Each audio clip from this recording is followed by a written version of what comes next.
तेरी याद जो आती है। हेलो दोस्तों, मैं हूं रवि चौधरी और मैं आप सभी का पुनः स्वागत करूंगा आप सभी के परिवार पार्थ अकेडमी में। आप सभी मेरे साथ पढ़ रहे भारतीय सेना के लिए एक दमदार श्रृंखला, और इसी श्रृंखला को हम लोगों ने नाम दिया है रक्षक बेज। यकीन मानिएगा, इसी रक्षक बेज के माध्यम से आप 2025 में फौजी बनने वाले हैं।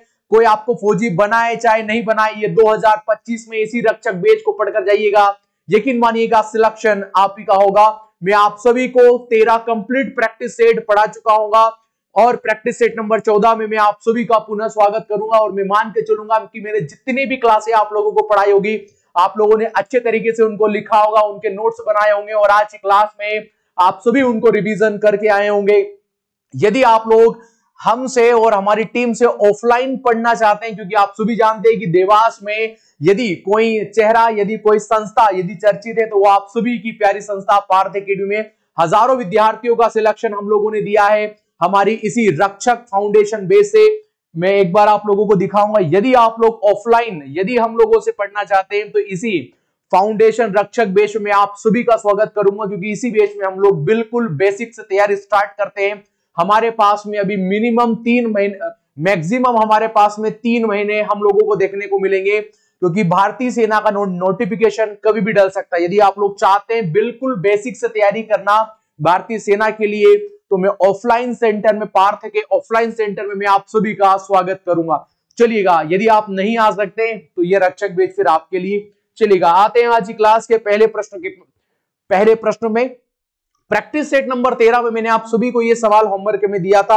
मैंने आप लोगों को सवाल होमवर्क मतलब जो होमवर्क दिया था, उत्तर पूर्वी भारत में सबसे बड़ी मीठे पानी की झील या आपके इनमें से किस राज्य में है? फर्स्ट ऑप्शन देखने को मिलेगा त्रिपुरा, सेकंड ऑप्शन देखने को मिलेगा मिजोरम या मणिपुर या फिर मेघालय आप लोगों को देखने को मिलेगा।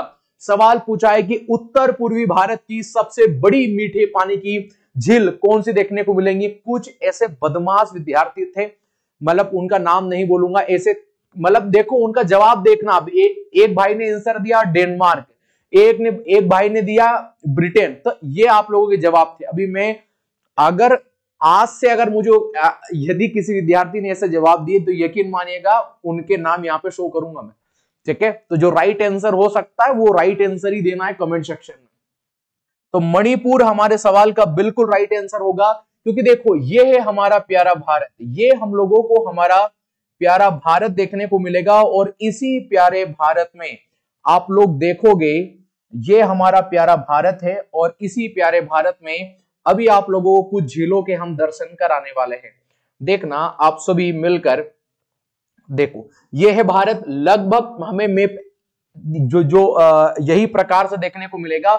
हम लोगों से झील से संबंधित सवाल पूछा है, तो मैं जितनी भी आप लोगों को झीलें पढ़ाता हूं आप लोगों को याद होना चाहिएगा। देखो अभी एक हम लोगों ने झील देखा था सर, जिसका नाम था मणिपुर। ये हमें कहां पर देखने को मिली थी? ये हम लोगों को मणिपुर में देखने को मिली थी सर, जिसका क्या नाम था? तो जिसका नाम होगा लोकटक झील। क्या नाम होगा सर? इसी झील का नाम दिया गया लोकटक झील। यानी लोकटक झील आप लोगों के उत्तर पूर्वी भारत, कौन से?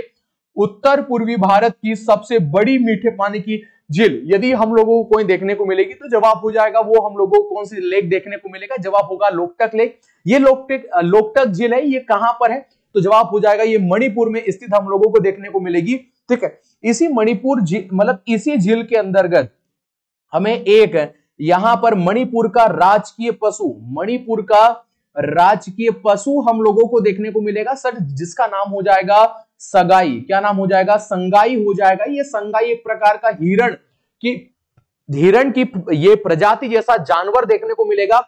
हालांकि ये जो झील है, इसी झील के अंदर छोटे छोटे टापू देखने को मिलेंगे, छोटे छोटे द्वीप समूह हमें देखने को मिलते हैं। वो जो संगाई जो जानवर है, जो हिरण जैसा दिखाई देता है, वो उन्हीं टापू पर विराजमान होता है। तो ये भी सवाल पूछा जाता है कि भारत का एकमात्र तैरता हुआ राष्ट्रीय उद्यान कौन सा है?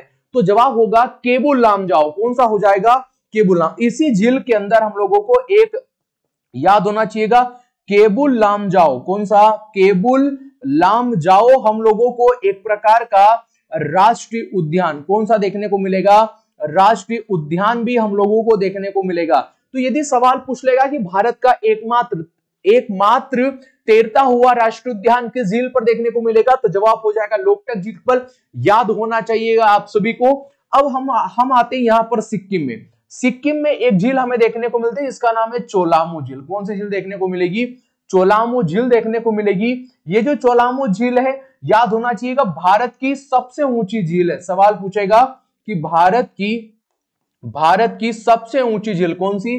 भारत की सबसे ऊंची झील, भारत की सबसे ऊंची झील हमें कौन सी देखने को मिलेगी? तो जवाब हो जाएगा चोलामू लेक। और ये चोलामू लेक कहां लोकेटेड है, कहां पर स्थित है? तो जवाब हो जाएगा मणिपुर में हम लोगों को देखने को मिलेगी। बाकी में सारी झीलों भारत की, एक हम लोगों को हमारे जम्मू और कश्मीर में एक झील देखने को मिलेगी, इसका नाम है वुलर झील। कौन सी? वुलर झील। तो वुलर झील आप लोगों को याद होना चाहिएगा। वुलर झील के बारे में बाद में आप लोगों को डल झील, कौन सी झील दोस्तों? डल झील आप लोगों को याद होना चाहिएगा। ये प्रमुख रूप से सभी झीलें आप लोगों को याद होना चाहिएगा।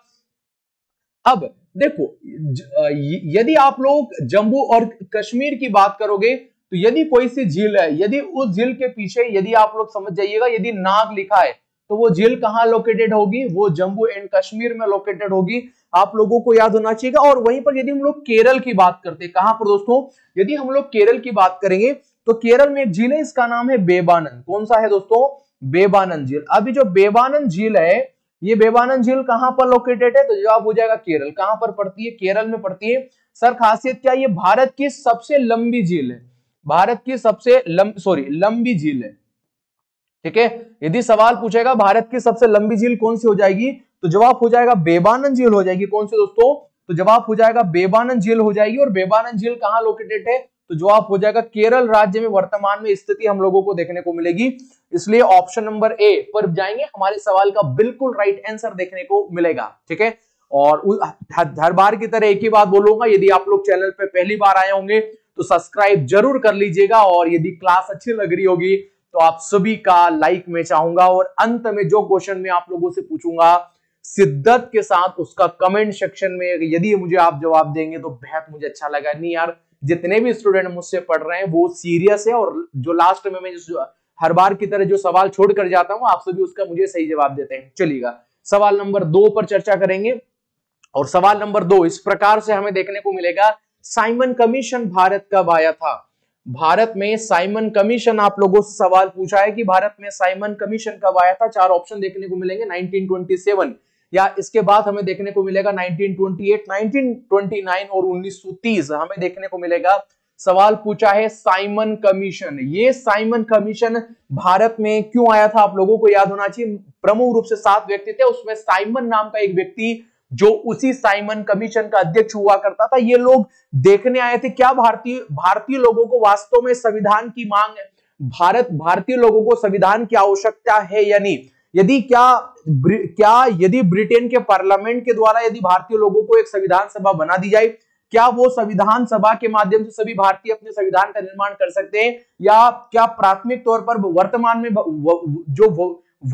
में भारत की स्थिति है, उसी वर्तमान की स्थिति में भारतीय लोगों को संविधान की आवश्यकता है या नहीं, इसका प्रारूप तैयार करने के लिए ये लोग भारत में आए थे। लेकिन उस समय भारतीय लोगों को आजादी की जरूरत थी और भारतीय संविधान की आवश्यकता थी। इन लोगों ने अपनी रिपोर्ट में दर्ज किया गया कि भारतीय लोगों को किसी प्रकार की कोई संविधान की आवश्यकता नहीं है। और ये जो साइमन कमीशन आया था, ये भारत में कब आया था? जवाब होगा, तो जवाब याद होना चाहिएगा 1928। कब आया था भारत में? तो 1928 में यहां पर आया था। तो ऑप्शन नंबर बी हमारे सवाल का बिल्कुल क्या हो जाएगा, एकदम राइट आंसर हो जाएगा। यहां पर आप लोगों को याद होना चाहिए 1930 में। सर 1930 में क्या हुआ था? तो 1930 में आप सभी जानेंगे सर 1930 में क्या हुआ था, ये आप लोगों को याद होना चाहिएगा। तो हम भारत में सविज्ञा आंदोलन, महात्मा गांधी जी के द्वारा सविज्ञा आंदोलन, यहां पर सविज्ञा आंदोलन क्या किया गया था? प्रारंभ किया गया था। ये आप लोगों को यहां पर याद होना चाहिएगा। तो ऑप्शन नंबर बी हमारे सवाल का बिल्कुल राइट आंसर होगा। 1928 में मुंबई में साइमन कमीशन भारत में मुख्य रूप से आ चुका था। सवाल नंबर 23 पर और इसी प्रकार के प्रश्न आप लोगों को देखने को मिलेंगे। सवाल आप लोगों से सवाल पूछा है, कौन सा देश सर्वाधिक देशों के साथ सीमा बनाता है, यानी उसकी सीमा सर्वाधिक देशों के साथ लगती है। तो सवाल पहला ऑप्शन है चीन, भारत, अमेरिका या फिर श्रीलंका हम लोगों को देखने को मिलेगा। तो देखो सर्वाधिक देशों के साथ यदि सीमा बनाता है तो जवाब हो जाएगा, तो जवाब होगा यहां पर कौन सा हो जाएगा दोस्तों, तो यहां पर हम लोगों को चीन फर्स्ट, यानी इसी सवाल का आंसर ऑप्शन नंबर ए हम लोगों को देखने को मिलेगा। वर्तमान में चीन सर्वाधिक देशों के साथ अपनी सीमा बनाता है, ये आप लोगों को याद होना चाहिएगा। अब देखो अगर मैं श्रीलंका में यदि आप लोगों को बताऊं तो श्रीलंका में याद होना चाहिएगा, श्रीलंका में एक नदी बहती है सर, उस नदी का नाम है महावेली। क्या जवाब हो जाएगा, महावेली नदी का नाम है। इसी महावेली नदी को श्रीलंका की गंगा कहा जाता है। क्या कहा जाता है, श्रीलंका की गंगा यहां पर कहा जाता है, आप लोगों को याद होना चाहिएगा। अगर सवाल पूछेगा श्रीलंका की अर्थव्यवस्था, जो श्रीलंका है, श्रीलंका की जितनी भी अर्थव्यवस्था जो हम लोगों को देखने को मिलती है, ये मुख्य रूप से किस फसल पर ये जो निर्भर है, तो जवाब हो जाएगा चाय। चाय पर मुख्य रूप से निर्भर हमें श्रीलंका की वर्तमान में अर्थव्यवस्था यहां पर देखने को मिलेगी। आप लोगों को याद होना चाहिएगा, यहां पर आप लोगों को याद होना चाहिएगा श्रीलंका वर्तमान में आप लोगों को याद होना चाहिएगा चाय का सर्वाधिक निर्यात करता है। चाय का सर्वाधिक यह क्या करता है, निर्यात यहां से करता है, आप लोगों को याद होना चाहिएगा। वहीं पर और वहीं पर अमेरिका आप लोगों को याद होना चाहिएगा कि यह विश्व में, कहां दोस्तों, विश्व में सर्वाधिक रूप में ये दो चीज होगा, एक मक्का का, किसका दोस्तों, एक मक्का का और एक सोयाबीन का। यदि सवाल पूछेगा विश्व में सर्वाधिक सोयाबीन और मक्का का उत्पादक देश कौन है, तो जवाब हो जाएगा क्या दोस्तों, तो जवाब हो जाएगा ये यूएसए मुख्य रूप से हो जाएगा। तो हमारे सवाल का फिर भी right answer option number A देखने को मिलेगा, यानी चीन पर हम लोग जाएंगे। ठीक है, ये आप लोगों को यहां पर याद होना चाहिएगा। और इसी के संदर्भ में जो हमारा प्यारा भारत है, हमारा प्यारा भारत किन किन देशों के साथ सीमा बनाता है, तो जवाब हो जाएगा अफगानिस्तान। किन के साथ, एक तो अफगानिस्तान के साथ हम लोग सीमा बनाते हैं, याद होना चाहिए। दूसरा हम लोग पाकिस्तान, किसके साथ सीमा बनाते हैं, वर्तमान में पाकिस्तान के साथ सीमा बनाते हैं। हम लोग चीन के साथ सीमा बनाते हैं, हम लोग नेपाल के साथ सीमा बनाते हैं, फिर हम लोग भूटान के साथ सीमा बनाते हैं, हम लोग म्यांमार के साथ, किसके साथ, म्यांमार के साथ सीमा बनाते हैं। हम सभी बांग्लादेश के साथ सीमा बनाते हैं, किसके साथ सीमा बनाते हैं, बांग्लादेश के साथ सीमा बनाते हैं। ये 7 वो हैं जिनके साथ भारत अपनी सीमा साझा करता है। ठीक है, भारत जो है हम लोग बोल सकते हैं कि भारतीय सीमा, किसके साथ, भारतीय सीमा के साथ साझा करने वाले ये प्रमुख रूप से 7 राष्ट्र देखने को मिलेंगे। इसमें से अगर इसमें से सवाल पूछा जाएगा कि भारत वर्तमान में किस देश के साथ सर्वाधिक सीमा बनाता है, तो यानी लॉन्गेस्ट बाउंड्रीज, जो लॉन्गेस्ट यहाँ पर बाउंड्रीज भारत टच करता है, तो जवाब हो जाएगा बांग्लादेश। कितनी सर, 4096 किलोमीटर हम लोग सीमा साझा करते हैं, किसके साथ, बांग्लादेश के साथ। सबसे कम किसके साथ करते हैं, अफगानिस्तान के साथ, मात्र 108 किलोमीटर की हम लोग सीमा बनाते हैं। ये आप लोगों को यहां पर याद होना चाहिए। इस बिहाफ पर ऑप्शन नंबर ए, सर्वाधिक देशों के साथ यदि कोई देश सीमा बनाता है तो वर्तमान में वो चाइना है। चाइना सर्वाधिक देशों के साथ सीमा लगा, मतलब अगर आप लोगों को ये याद है कि चाइना वर्तमान में कितने देशों से सीमा लगाता है, तो कमेंट सेक्शन में मैं आप सभी का जवाब चाहूंगा। आइए सवाल नंबर 4 पर चर्चा करेंगे। सवाल नंबर 4 हमें देखने को मिलेगा, एशिया का सबसे बड़ा स्थलबद्ध देश कौन सा, स्थलबद्ध देश कौन सा है एशिया का, ये कजाकिस्तान हम लोगों को देखने को मिलेगा, मंगोलिया, पाकिस्तान या फिर ईरान हम लोगों को देखने को मिलेगा। राइट आंसर हो जाएगा, कौन सा हो जाएगा, कजाकिस्तान। बिल्कुल इस सवाल का बिल्कुल राइट आंसर देखने को मिलेगा। अब यहां पर मुख्य रूप से आप लोगों को याद होना चाहिएगा कि लैंडलॉक का मतलब क्या होता है, यानी स्थलबद्ध का मतलब क्या होता है। यानी हम लोग देखेंगे, यानी वह भूमि, यहां पर अगर हम डेफिनेशन लिखें, या वह भूमि या वह लैंड इलाका जिसकी सीमा, यानी पृथ्वी का वो हिस्सा जिसकी सीमा तीन ये रीजन है जिनके साथ टच नहीं होना चाहिए। या तो किसी महासागर के साथ, किसके साथ, न तो किसी महासागर के साथ सीमा साझा होना चाहिए वह भूमि, न किसी सागर के साथ और न ही किसी खाड़ी के साथ। मतलब कुल मिलाकर इन तीनों के साथ यदि कोई भूमि स्पर्श नहीं हो रही है, महासागर, सागर या खाड़ी, तो मान के चलिएगा पृथ्वी का वो हिस्सा मुख्य रूप से लैंडलॉक के नाम से ही जाना जाएगा। यानी जिसके मुख्य रूप से चारों तरफ हम लोगों को केवल भूमि देखने को मिलेगी। ऐसा राष्ट्र ऐसा राष्ट्र का आप लोगों से नाम पूछा है, ऐसे देश का नाम आप लोगों से पूछा है, तो जवाब हो जाएगा फर्स्ट ऑप्शन कजाकिस्तान।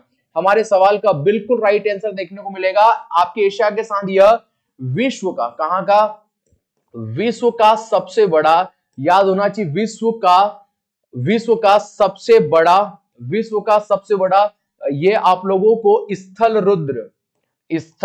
रुद्र आप लोगों को देश यहां पर देखने को मिलेगा। या आपके एशिया के साथ विश्व का सबसे बड़ा स्थलबद्ध देखने को मिलेगा मंगोलिया, याद होना चाहिएगा। ये विश्व का जो सेकेंड हमें लैंडलॉक कंट्री देखने को मिलेगा। लैंडलॉक कंट्री का मतलब स्थलबद्ध, विश्व में पहले स्थान पर ये कजाकिस्तान, सेकंड नंबर पर मंगोलिया, याद होना चाहिएगा। और इसी मंगोलिया में एशिया महाद्वीप का सबसे बड़ा डेजर्ट सर जिसका नाम हो जाएगा यहां पर, याद होना चाहिएगा, गोबी का मरुस्थल। कौन सा मरुस्थल? गोबी का मरुस्थल हम लोगों को कहां पर देखने को मिलेगा? तो जवाब हो जाएगा हमें मंगोलिया। कहां पर देखने को मिलेगा? मंगोलिया में। और बाकी मंगोलिया में देखने को मिलेगा। अब पाकिस्तान में क्या है सर? ये पाकिस्तान क्या है? चलो पाकिस्तान की बात न करते हुए भारत की बात करते हैं।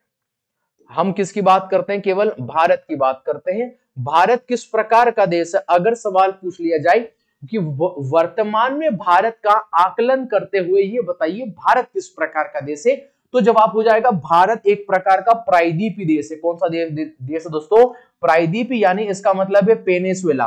पेनिनसुला का मतलब वो होता है यानी वह पृथ्वी का वो हिस्सा जिसकी सीमा तीन तरफ से किसी खाड़ी, महासागर या सागर से लगती है। यानी आप तीन तरफ से मान लीजिएगा ये है प्यारा भारत, और इसी भारत की सीमा एक तरफ बे ऑफ बंगाल से लगती, किससे? बे ऑफ बंगाल से हम लोग सीमा बनाते हैं।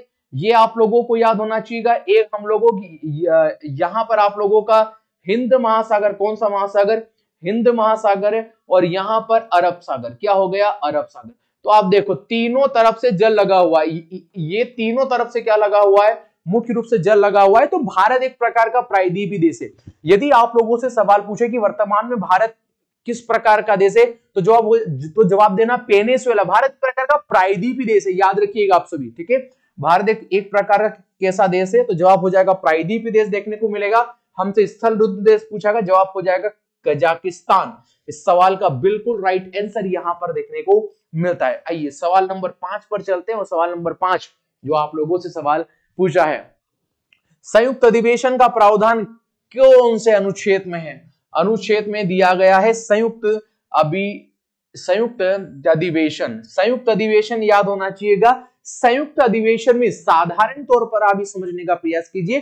भारत में संसद द्विसदनीय, एक तरफ लोकसभा बैठती है और एक साइड में राज्यसभा बैठती है। मतलब दो सदन भारत में अलग अलग है, एक तरफ राज्यसभा का, एक तरफ लोकसभा है।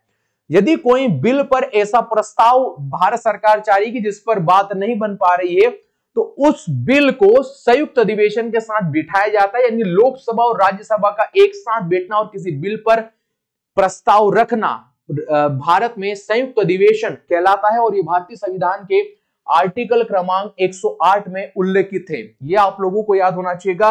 और यदि संयुक्त अधिवेशन से पूछे, जो संयुक्त अधिवेशन है, संयुक्त अधिवेशन की अध्यक्षता, यदि सवाल पूछेगा संयुक्त अधिवेशन की अध्यक्षता कौन करता है, तो जवाब हो जाएगा संयुक्त अधिवेशन की अध्यक्षता लोकसभा अध्यक्ष। कौन करेगा? लोकसभा अध्यक्ष के द्वारा यहां पर की जाती है। आप लोगों को याद होना चाहिएगा, इतना याद कर लेना।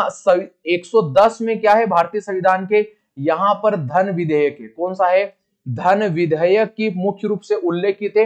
यानी आप सीधा सवाल पूछेगा भारतीय संविधान में धन विधेयक कहां है? 110 में। और 112 में क्या लिखा हुआ है? तो जवाब हो जाएगा वित्तीय विवरण। क्या है दोस्तों? वित्तीय विवरण। वित्तीय विवरण के बारे में हम लोगों को यही जानकारी प्रदान करता है। तो इन तीनों आर्टिकल से याद होना चाहिए। आर्टिकल 108 में संयुक्त अधिवेशन, 110 में धन विधेयक है और 112 में वित्तीय विवरण का प्रावधान है। ये तीनों आर्टिकल आप लोगों को याद होना चाहिएगा। आइए सवाल नंबर 6 पर चर्चा करते हैं। और सवाल नंबर 6 जो हम लोगों को देखने को मिलेगा वो इस प्रकार से है, मुख्यमंत्री का प्रावधान कौन से अनुच्छेद में दिया गया है? यानी कौन से आर्टिकल में इस बात का बखान है कि हर एक राज्य के लिए एक सीएम भी होगा। मुख्य रूप से सीएम के होने की बात कही गई है, न कि राज्यपाल के होने की यहां पर बात की गई है। मुख्य रूप से सीएम पूछा गया है। तो याद होना चाहिए भारतीय संविधान के आर्टिकल 164 में एक सीएम का प्रावधान है, आर्टिकल मत भूलिएगा। आपसे हाथ जोड़कर विनती है कि आर्टिकल याद होना चाहिए। 163 में राज्य मंत्री परिषद, राज्य का मंत्री परिषद क्या होगा, राज्य का मंत्री परिषद होगा, याद होना चाहिएगा। राज्य का मंत्री परिषद आर्टिकल 100 कहां पर है, याद होना चाहिएगा। आर्टिकल जो है 163 में मुख्य रूप से हमें देखने को मिलेगा, और 63 में क्या देखने को मिलेगा हमें, उपराष्ट्रपति का पद। किसका पद, उपराष्ट्रपति का पद हम लोगों को देखने को मिलेगा। देखो यहां से दो चीजें क्लियर करो, राज्यपाल कहां पर है, तो राज्यपाल मुख्य रूप से हमें आर्टिकल क्रमांक 155 में राज्यपाल क्या देखने को मिलेगा, राज्यपाल देखने को मिलेगा। और वहीं पर आर्टिकल 164 में हम लोगों को सीएम है, याद होना चाहिएगा। आर्टिकल 163 में क्या है, आर्टिकल 163 वहां लिखा है कि राज्य का मंत्रिपरिषद, किसका, राज्य का मंत्रिपरिषद, राज्य का मंत्रिपरिषद। ये तो राज्य के बारे में बात हो गई, कोई भी स्टेट है, कोई भी स्टेट के बारे में बात हो गई। लेकिन अगर सेंट्रल गवर्नमेंट यानी हमारे केंद्र के बारे में पूछे, सेंट्रल गवर्नमेंट के बारे में यदि किसी प्रकार से पूछे, तो आर्टिकल क्रमांक 74 में क्या है, तो जवाब हो जाएगा मंत्रिपरिषद। केंद्र का मंत्रिपरिषद का प्रावधान इसी में दे के रखा है। और आर्टिकल 75 का पॉइंट नंबर 2 में है हमारे पास में प्रधानमंत्री, क्या होगा दोस्तों, प्रधानमंत्री। और आर्टिकल क्रमांक 52 याद होना चाहिए, 52 में क्या है, तो जवाब हो जाएगा वर्तमान में माननीय राष्ट्रपति का उल्लेख इसी आर्टिकल के अंतर्गत देखने को मिलता है। ठीक है, तो ये सारे आर्टिकल आप लोगों को याद होना चाहिएगा। एक बार फिर से मैं रिपीट करूंगा, हो सकता है गलत भी हो सकता है बहुत तेजी से जब पढ़ाते। 155 में राज्यपाल है, 64 में सीएम है, 163 में राज्य का मंत्री परिषद है। सेंट्रल गवर्नमेंट पे आते आर्टिकल 74 में मंत्री परिषद है, 75 में पीएम है और 52 में राष्ट्रपति है। तो ये तीनों मुख्य रूप से आप लोगों को याद होना चाहिएगा। ऑप्शन नंबर बी पर जाएंगे, जो कि हमारे सवाल का बिल्कुल राइट आंसर यहां पर देखने को मिलता है। आइए हम लोग सवाल नंबर 7 पर पहुंचते हैं। और सवाल नंबर 7 जो हम लोगों को देखने को मिलेगा, पाटलिपुत्र में स्थानांतरित होने से पहले निम्न में से कौन सा कई वर्षों तक मगध की राजधानी था। आप लोगों को याद होना चाहिए मगध क्या है, तो मगध मुख्य रूप से याद होना चाहिए हमारे पास में जो 16 महाजनपद थे। प्राचीन भारत, जब यदि आप लोगों को पढ़ाऊंगा, जितने भी ऑफलाइन वाले स्टूडेंट हैं आप सभी जानते हैं प्राचीन भारत हम लोगों ने पढ़ा था, या अभी जो मुझे देख रहे हैं, अभी जिनके या कई प्रकार के सब्जेक्ट हमें पढ़ने पड़ते हैं, जब आप लोगों को मैं प्राचीन भारत जब आप लोगों को मैं पढ़ाऊंगा तब मैं आप लोगों को 16 महाजनपद पढ़ाऊंगा। 16 महाजनपद में जो सबसे शक्तिशाली और सबसे संपन्न जो महाजनपद हुआ करता था वो था मगध। याद होना चाहिए, मगध की पहले राजधानी राजगृह हुआ करती थी, बाद में इसका ट्रांसफर पाटलिपुत्र में कर दिया गया था। तो राजगढ़ राजगृह होना चाहिए था। तो ऑप्शन नंबर बी पर हम लोग जाएंगे, ये आप लोगों को यहां पर याद होना चाहिए। अब देखो ये नालंदा विश्वविद्यालय, यहां पर नालंदा है, तो नालंदा कहां पर लोकेटेड है, तो जवाब हो जाएगा बिहार। कहां पर है, बिहार में। सवाल पूछेगा ये जो नालंदा विश्वविद्यालय है, नालंदा विश्वविद्यालय ये किसके द्वारा बनाया गया, तो जवाब हो जाएगा कुमारगुप्त। किसके द्वारा, कुमारगुप्त के द्वारा इसको बनाया जाता है, ये याद होना चाहिए। नालंदा विश्वविद्यालय के साथ में एक आप लोगों का विक्रमशिला विश्वविद्यालय, कौन सा, विक्रमशिला विश्वविद्यालय, ये दोनों परीक्षाओं में पूछे जाते हैं। ये किसके द्वारा जो बनाया गया, जवाब हो जाएगा धर्मपाल। कौन सा पाल दोस्तों, धर्मपाल राज। अब धर्मपाल एक पाल वंश से संबंधित था और कुमारगुप्त दोस्तों जवाब होना चाहिए गुप्त वंश से संबंधित था। और इन दोनों को डिस्ट्रॉय किसने किया था, तो गोरी का गुलाम था जिसका नाम था बख्तियार खिलजी। क्या नाम था, बख्तियार खिलजी। और इसी बख्तियार खिलजी के द्वारा क्या किया गया दोस्तों, यहां पर नालंदा विश्वविद्यालय को पूरी तरीके से जला गया। भारत के प्रामाणिक स्रोतों से ऐसी जानकारी मिलती है कि लगभग 6 महीने तक जली थी नालंदा विश्व। इतनी विशाल काय यहाँ पर बुकों का भंडार हुआ करता था, इतना ज्ञान का भंडार हुआ करता था कि जितनी भी पुस्तकें थी लगभग सभी पुस्तकें 6 महीने तक जली थी, ऐसा भारत के इतिहासकार लिखते हैं। ठीक है, इतनी बुकें थी यहाँ पर, इतनी पुस्तकें थी, इतना ज्ञान था हमारे पास में। ठीक है, तो ये आप लोगों को याद होना चाहिएगा। पर जो राजगृह हुआ करती थी ये उस समय जो है पाटलिपुत्र से पहले कैपिटल हुआ करती थी, तो याद होना चाहिएगा आप सभी को। ठीक है, चलो आइए आज सवाल नंबर 8 पर बढ़ते हैं। और सवाल नंबर 8 जो है हमें देखने को मिलेगा, गीत गोविंद किसने लिखी। अभी जो गीत गोविंद पुस्तक है, ये गीत गोविंद जो पुस्तक किसके द्वारा लिखी गई, आप लोगों से सवाल पूछा है। तो गीत गोविंद पुस्तक जो है मतलब गीत गोविंद पुस्तक जयदेव, राइट ऑप्शन मतलब ऑप्शन नंबर ए की होगा, इनके द्वारा लिखी गई। मीराबाई आप सभी जानते हैं यह कृष्ण भक्ति से संबंधित है, कृष्ण भक्ति से संबंधित है। और यह किनकी शिष्य है, मीराबाई किनकी शिष्या थी, तो जवाब हो जाएगा गुरु रैदास। क्या हो जाएगा क्या हो जाएगा दोस्तों, गुरु रैदास की ये शिष्या हुआ जो करती थी सूरदास। सूरदास की है सूरसागर। कौन से दोस्तों, सूरसागर और साहित्य लहरी। कौन से दोस्तों, सूरसागर और साहित्य लहरी, ये दोनों पुस्तकें इनके द्वारा लिखी गई, याद होना चाहिएगा। ठीक है, तो हम लोग जाएंगे गीत गोविंद किसके द्वारा लिखी गई, तो जवाब हो जाएगा जयदेव के द्वारा पुस्तक लिखी, इसका नाम था गीत गोविंद। चलिएगा सवाल नंबर 8 पर बढ़ेंगे। और सवाल नंबर 8 हमें इस प्रकार से देखने को मिलेगा। सवाल नंबर है, भारतीय संविधान का जो कौन सा भारतीय संविधान का इनमें से कौन सा अनुच्छेद राष्ट्रपति के कार्यकाल, यहां पर हम लोगों को देखने को मिलेगा राष्ट्रपति के कार्यकाल से संबंधित है। आर्टिकल 52 आप सभी जानते हैं, आर्टिकल 52 में तो भारत का एक राष्ट्रपति होगा, भारत का एक क्या हो जाएगा, राष्ट्रपति हो जाएगा। नो डाउट आप लोगों को याद होगा कि भारत का एक राष्ट्रपति इसी कहते हैं। 54 में क्या है दोस्तों, 54 में राष्ट्रपति का जो है यहां पर निर्वाचन की बात की गई है, चुनाव की बात की गई है। 53 में क्या है, कार्यपालिका, राष्ट्रपति जो होगा वो कार्यपालिका किसका दोस्तों, कार्यपालिका का क्या होगा, कार्यपालिका जो प्रधान होगा वो कौन होगा, राष्ट्रपति होगा। आर्टिकल 60 में राष्ट्रपति की शपथ है, क्या है दोस्तों, राष्ट्रपति की यहां पर क्या है दोस्तों, शपथ हम लोगों को देखने को मिलती है। अब ये कार्यकाल से सवाल पूछा है तो एक आर्टिकल और जोड़ेंगे, आर्टिकल 56, जिसमें राष्ट्रपति का कार्यकाल होगा। क्या होगा, राष्ट्रपति का कार्यकाल होगा, ये याद होना चाहिएगा। तो राष्ट्रपति का जो कार्यकाल होगा वो आर्टिकल 56 में है। और याद रखिएगा भारत में राष्ट्रपति का कार्यकाल 5 वर्ष होता है। और राष्ट्रपति का समयकाल कब से प्रारंभ हो जाता है, जब से उसने ओथ ले लिया है, जब तक उसने शपथ ले ली है। यदि भारत का राष्ट्रपति जिस दिन शपथ ले लेता है उसी दिन उसका कार्यकाल प्रारंभ हो जाता है। और राष्ट्रपति का 5 वर्ष का कार्यकाल समाप्त होने से पहले दूसरा राष्ट्रपति का निर्वाचन भी हो जाना चाहिए। ये मुख्य रूप से आर्टिकल 61 बताता है। इतना डिप्थ में नहीं जाएंगे जितना ये भी अभी पूछने का प्रयास नहीं कर रहा है। ये आर्टिकल 56 है जिसमें राष्ट्रपति का कार्यकाल मुख्य रूप से 5 ईयर तक हम लोगों को यहाँ पर देखने को मिलेगा। बाकी मैंने जितनी भी बातें जो बताई है प्रेसिडेंट से रिलेटेड आप लोगों को याद होना चाहिएगा। मैं मान के चलूंगा सवाल नंबर 10 पर जाएंगे। और सवाल नंबर 10 जो हमें देखने को मिलेगा, सवाल देखने को मिलेगा भारत का सबसे दक्षिणतम बिंदु है। तो भारत का सबसे दक्षिणतम बिंदु कौन सा देखने को मिलेगा, तो जवाब हो जाएगा इंदिरा पॉइंट। कौन सा देखने को मिलेगा, इंदिरा पॉइंट। कहां पर है, 6 डिग्री 4 मिनट पर ग्रेट निकोबार। कहां पर, मुख्य रूप से ग्रेट निकोबार पर स्थित हम लोगों को देखने को मिलेगा। तो ऑप्शन नंबर डी होगा हमारे सवाल का बिल्कुल राइट आंसर यहां पर। ठीक है, चलो सवाल नंबर 11 पर जाएंगे। और सवाल नंबर 11 जो हम लोगों को देखने को मिलेगा, मोहन चरण मांझी को निम्नलिखित में किस राज्य का मुख्यमंत्री, मैंने बताया था एक सीएम का नाम जरूर सवाल पूछ लेगा।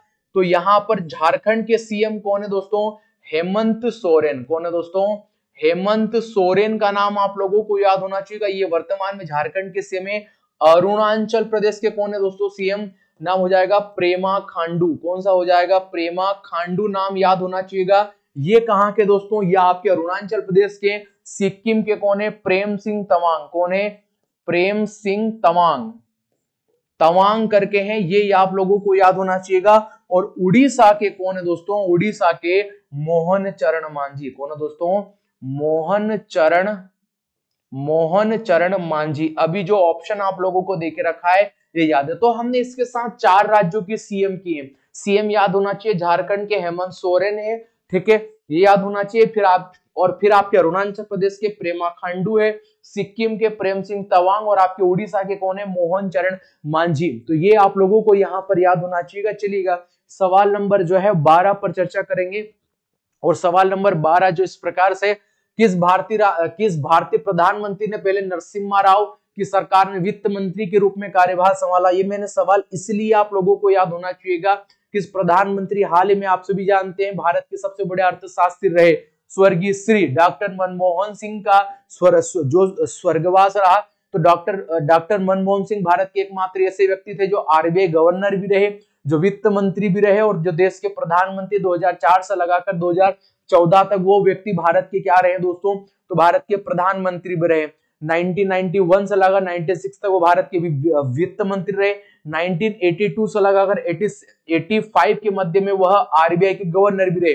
तो 3 प्रकार का कार्यभार उन्होंने संभाला है। तो वो भारत के बहुत बड़ी महान शख्सियत रही थी दोस्तों, जिनका नाम है doctor Manmohan Singh. Option number C पर जाएंगे, यानी डॉक्टर मनमोहन सिंह जब वित्त मंत्री थे उस समय केंद्र में किसकी सरकार थी, यानी पीएम के पद पर कौन थे? तो जवाब हो जाएगा पीवी नरसिम्हा राव। और पीवी नरसिम्हा राव दक्षिण भारत के पहले प्रधानमंत्री भी चुने गए थे।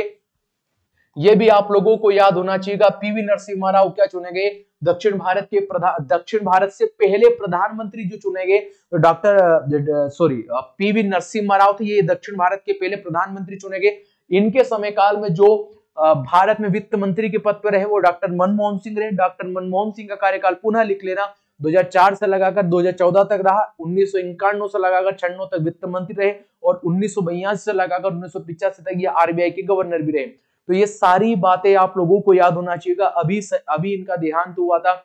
हमारी नजरों में तो ये स्वर्गीय शहीदी कहलाएंगे, इतनी महानतम शख्सियत रही थी डॉक्टर मनमोहन साहब। ठीक है, चलिएगा सवाल नंबर 12 पर आते, इंपोर्टेंट पड़ेगा, याद करना।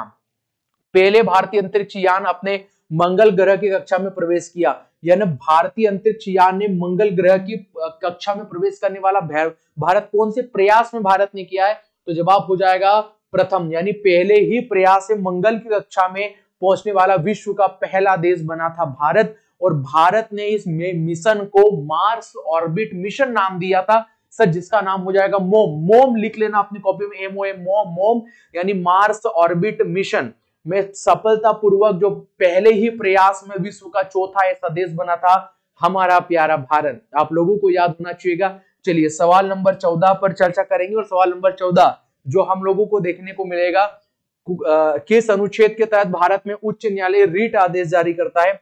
तो आर्टिकल 32 के तहत हमारा जो सुप्रीम कोर्ट है यह 5 प्रकार की क्या जारी करता है? रीट जारी करता है। आर्टिकल 131 के अंदर याद होना चाहिएगा, कोई भी राज्य या राज्य का किसी के साथ विवाद या केंद्र राज्य विवाद होता है, राज्य का विवाद किसके साथ होगा दोस्तों? मान लीजिएगा केंद्र के साथ विवाद हो गया, किसी प्रकार की कोई डिस्प्यूट हो गया या राज्य का राज्य के साथ विवाद हो गया, तो सुप्रीम कोर्ट का यह मूल अधिकार है। सुप्रीम कोर्ट का यह मूल क्षेत्राधिकार है। क्या है? मूल क्षेत्राधिकार। मूल क्षेत्राधिकार है, मतलब ये सब सुनवाई कहां पर की जाएगी? ये सब सुप्रीम कोर्ट में की जाएगी। आर्टिकल 226 में क्या है? तो इसके तहत हाईकोर्ट अपनी रीट जारी करता है। क्या करता है दोस्तों? यहां पर हाईकोर्ट जो होता है वो अपनी रीट आर्टिकल किसके तहत जारी करता है? आर्टिकल 126 के तहत। और 143 याद होना चाहिएगा, जो राष्ट्रपति होगा वो किसी प्रकार की कानूनी सलाह, वो कानूनी सलाह किससे मांग सकता है? तो कानूनी सलाह माननीय सुप्रीम कोर्ट से मांग सकता है। कौन मांग सकता है? तो जवाब होगा दोस्तों राष्ट्रपति। कौन मांग सकता है? राष्ट्रपति। तो इनको बारे में एक बार और डिस्कस कर लेते हैं। क्या है? आर्टिकल 131, किसी राज्य का केंद्र के साथ जो डिस्प्यूट हो, राज्य का राज्य के साथ डिस्प्यूट हो, तो यह जिस प्रकार के ये जो केस आते हैं तो ये सुप्रीम कोर्ट के मूल क्षेत्राधिकार रहेंगे। सुप्रीम कोर्ट इस पर फैसला सुनाएगा। आर्टिकल 32 के तहत सुप्रीम कोर्ट 5 प्रकार की रीट जारी करता है। ऑफलाइन वाले जितने भी स्टूडेंट हैं मैं आपको कल पढ़ाऊंगा। 226 के तहत हाईकोर्ट रीट जारी करता है। और आर्टिकल 143 के अंदर जो राष्ट्रपति किसी प्रकार की कानूनी सलाह माननीय सुप्रीम कोर्ट से मांग सकता है, ये आप लोगों को याद होना चाहिए। आइए सवाल नंबर 15 पर बढ़ते हैं। और सवाल नंबर 15 इस प्रकार से, भारत के संविधान का कौन सा अनुच्छेद शिक्षा के अधिकार संबंधित है? तो ये आपका आर्टिकल 21 है। यहाँ पर 6 से कितने साल दोस्तों? 6 से 14 साल के जो बच्चे हैं उनको निःशुल्क शिक्षा सहायता है। आर्टिकल 21A के तहत, याद होना चाहिएगा। आर्टिकल 19 में क्या है दोस्तों, तो यहां पर वाक एवं अभिव्यक्ति की स्वतंत्रता है। किसके तहत दोस्तों, वाक एवं अभिव्यक्ति की स्वतंत्रता, अभिव्यक्ति की स्वतंत्रता जो है ये हम लोगों को देखने को मिलेगी। आर्टिकल 22 में क्या है दोस्तों, तो यहां पर देखने को मिलेगा गिरफ्तारी। क्या दोस्तों, गिरफ्तारी के मामले में संरक्षण, गिरफ्तारी के मामले में संरक्षण, गिरफ्तारी के मामले में संरक्षण की जो बात करता है वो आर्टिकल 22 करता है। अब गिरफ्तारी के मामले में संरक्षण इन द सेंस ये सोचिएगा, मैंने आप लोगों को बताया था निवारक से पहले, कौन सा, निवारक से पहले बताया था, और एक आप लोगों को बताया था निवारक के बाद, कौन सा, निवारक के बाद। तो दो प्रकार की बातें हैं, निवारक से पहले और निवारक के बाद। तो निवारक से पहले मतलब आपने किसी प्रकार कोई गलत काम किया ही नहीं, लेकिन फिर भी पुलिस कानून आपको किसी ऐसे शक के दायरे में रहकर आपको गिरफ्तार कर सकती है। और निवारक के बाद में आपके ऊपर FIR दर्ज, जो IR आपके ऊपर दर्ज कर दी गई, किसी प्रकार का कुछ अपराध किया उसके बाद आप लोगों को पुलिस गिरफ्तार करेगी। और यकीन मानिएगा दोनों परिस्थिति में पुलिस आप लोगों को 24 घंटे के अंदर आप लोगों को न्यायालय में जो है वो कानून को पेश करना होगा। मतलब न्यायालय जो है, जो पुलिस है, आप लोगों को 24 घंटे के अंदर आप लोगों को न्यायालय में नहीं हाउ कंडीशन पेश करना पड़ेगा। याद होना चाहिएगा आर्टिकल 18 यहाँ पर उपाधियों का अंत, कौन सा है, उपाधियों का अंत है। अब उपाधियों का अंत कैसे, मान लीजिएगा हमारा भारतीय संविधान 26 जनवरी 1950 को लागू हुआ, तभी से आज तक कोई भी व्यक्ति केवल दो क्षेत्र, एक तो सेना और एक शिक्षा, दो से संबंधित किसी प्रकार की उपाधि अपने नाम के आगे नहीं लगा सकता। जैसे बहुत सारे लोग अपने, मैंने बताया नाम क्या था, आपके दादा दयालु, हृदय सम्राट, वो प्रमुख, वो इतना प्रमुख, सीमंत लगा लेते बहुत सारे, दादा हृदय दयाल, राजा महाराजा धीराज लगा लेते। इसी प्रकार किसी प्रकार का कोई टाइटल, कोई उपाधियां नहीं चलेगा। 26 जनवरी 1950 के बाद में ये कॉन्स्टिट्यूशन में स्पष्ट रूप से लिखा गया। लेकिन अपवाद है तो केवल शिक्षा से और केवल स्वास्थ्य से। मेरी बातें याद रखिएगा। हमसे पूछा शिक्षा से अधिकार, तो ऑप्शन नंबर डी पर जाएंगे, जो कि हमारे सवाल का बिल्कुल राइट आंसर होगा। और ये अंत में यह प्रश्न आप सभी का होमवर्क में, इस सवाल का मुझे जवाब देना है। मैं आप सभी के इंतजार करूंगा। निम्न में से कौन से आंदोलन में महात्मा गांधी ने पहली बार भूख हड़ताल को शस्त्र की तरह उपयोग किया गया था? ये चार ऑप्शन आप सभी को देखने को मिलेंगे, और इस सवाल का जवाब मुझे कमेंट सेक्शन में देना है। मैं मान के चलूंगा ये क्लास आप लोगों को अच्छी लगी होगी। इस क्लास को जरूर शेयर करिएगा, ठीक है। इतना तो आप हमारे लिए, मेरे लिए इतना तो जरूर कर सकते हैं, अपने व्हाट्सएप स्टेटस पे इसको डालिएगा। अपने व्हाट्सएप ग्रुप में जो लोग भारतीय सेना के लिए तैयारी करना चाहते हैं उन्हें क्लास प्लीज जरूर शेयर करिएगा। और ये क्लास यदि आप लोगों को अच्छी लगी होगी तो मैं क्लास में लाइक चाहूंगा, और अंत में इस सवाल का जवाब, और ये क्लास किस प्रकार से लगी, आप लोगों को क्या अच्छा लगा या क्या खराब लगा, कमेंट सेक्शन आप सभी के लिए खुला है। आप जो चाहें वो कमेंट सेक्शन में लिख सकते हैं। आप मेरे साथ जुड़े इसलिए आप सभी का धन्यवाद। मिलते हैं लेक्चर नंबर 15 के साथ। जब तक के लिए जय हिंद।